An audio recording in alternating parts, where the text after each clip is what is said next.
Hello friends, welcome back to the channel. आज के इस वीडियो में हम देखेंगे कुछ assertion and reason questions of India size and location. So without wasting any time let us move on to the question number 1। तो question number 1 है जिसमें असर्शन है total length of the coast line of the main land of India including Andaman and Nicobar and Lakshadweep is 15,200 kilometre. Means assertion कह रहा है कि India का जो टोटल कोस्ट लाइन यानी कि जो तटीय इलाका, जो इलाका समुद्र से लगता है, जिसमें कि अंडमान निकोबार और लक्षद्वीप को मिला के उसका टोटल लेंथ है 15,200 किलोमीटर। तो ये असर्शन आपको बताना है सही है या गलत है। रीजन है no other country has a long coast line on the Indian Ocean as India has. Yes, तो ये जो सेंटेंस है वो है ट्रू, बट असर्शन जो है वो है गलत। वाई? बिकॉज इंडिया का टोटल कोस्ट लाइन है वो है 7,516.6 किलोमीटर। दैट मीन्स कि जो असर्शन है वो है फॉल्स। अब जैसे ही दोनों में से कोई भी सेंटेंस, चाहे वो असर्शन हो और रीजन हो, इनमें से कोई भी एक सेंटेंस गलत हुआ, वैसे ही हम क्या करेंगे, इन दो ऑप्शन जो कि ऑप्शन नंबर 1 है और ऑप्शन नंबर 2 है, यानी कि ऑप्शन नंबर ए और ऑप्शन नंबर बी को कंसीडर करना छोड़ देंगे। ये ऑप्शन फिर कोई काम का नहीं रह जाता। अब बचे जो दो ऑप्शन हैं उनमें से हमको चुनना है कि कौन सा सही है।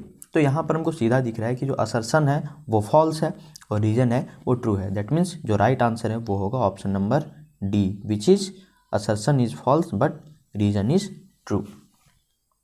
नेक्स्ट क्वेश्चन है The Indian landmass has a central location between the East and the West Asia. The trans-Indian Ocean routes which connect the countries of Europe in the West and the countries of East Asia provide a strategic central location to India. And the reason is in the beginning of 19th century, India's cotton exporting percentage had been declined in the European country. अब assertion ये कह रहा है कि जो India का जो landmass है और इंडिया का जब लोकेशन हम लोग देखते हैं तो वो ऐसे जगह पर जहाँ पर इंडिया को एक स्ट्रेटेजिक लोकेशन मिलता है, जहाँ पर हम लोग अपने ईस्ट की तरफ ईस्ट एशिया कंट्री से भी मिल सकते हैं थ्रू इंडियन ओशियन, एंड फिर हम लोग उधर यूरोप से भी कनेक्ट हो सकते हैं। तो जो इंडियन ओशियन है वो इंडिया को एक स्ट्रेटेजिक लोकेशन प्रोवाइड करता है। दैट मीन्स कि ये सेंटेंस जो है वो होगा true. And then reason is in the beginning of 19th century India's cotton exporting percentage has been decline in the European country. Yes, this is also true कि 19वीं शताब्दी के शुरू से ही इंडिया का जो कॉटन एक्सपोर्ट करने का जो परसेंटेज है यूरोपियन कंट्रीज में वो घटा है। अब ये दोनों जैसे सेंटेंस ट्रू हुए वैसे ही ये दो ऑप्शंस नीचे के option number C and option number D आपके लिए कोई काम का नहीं रह जाता। अब जो बचे दो ऑप्शन उनमें से आपको चूज करना है।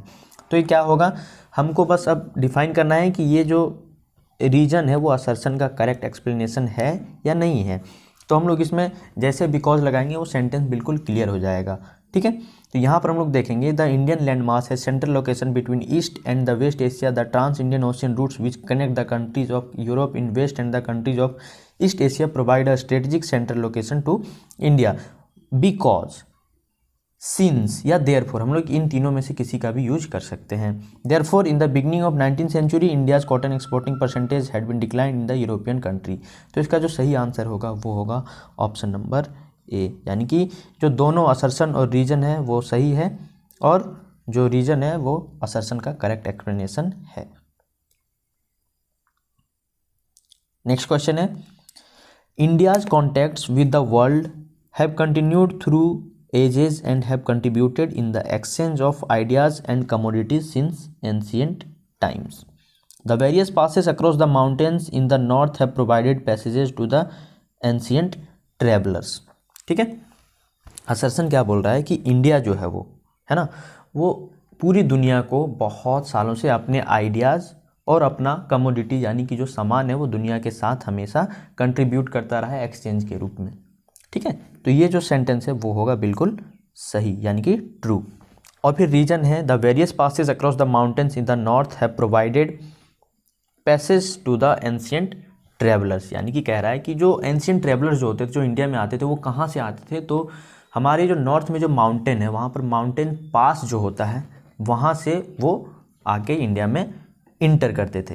तो ये भी जो सेंटेंस है वो है ट्रू। अब जैसे ये दोनों ट्रू हुए, लास्ट दो ऑप्शन हमको कंसीडर करना नहीं है। अब जो ऑप्शन दो हम लोग कंसीडर करेंगे वो है option number A and option number B. तो यहाँ पर आपको दिख रहा होगा कि इन दोनों सेंटेंस में से कोई भी सेंटेंस एक दूसरे से तालमेल नहीं खा रहा है। दैट मीन्स इसका जो सही आंसर होगा वो होगा option number B, which is assertion and reason are true and R is not the correct explanation of assertion. ठीक है, अब जो नेक्स्ट क्वेश्चन है वो है the Indian ocean is named after India, which is true. Next reason है India has a strategic location along the trans Indian ocean routes. Yes, कि India जो इंडियन ओशन का नाम है वो इंडिया पर पड़ा है और इंडिया का जो स्ट्रेटेजिक लोकेशन है वो इंडियन ओशन के कारण बहुत ज़्यादा अच्छा है, बहुत ज़्यादा मजबूत है। दैट मीन्स ये दोनों सेंटेंस है वो सही हैं और रीजन जो है वो असर्शन का करेक्ट एक्सप्लेनेशन है। That means the right option will be option number A, both assertion and reason are true and reason is the correct explanation of A. अगर आप इस चैप्टर के MCQ वाली वीडियो को देखना चाहते हैं तो आप इस वीडियो को जाकर देखिए, जिसका लिंक मैंने डिस्क्रिप्शन में दे रखा है, या फिर आप आई बटन पर भी क्लिक करके इस वीडियो को देख सकते हैं, जहां पर मैंने लगभग 50 क्वेश्चंस को डिस्कस किया है।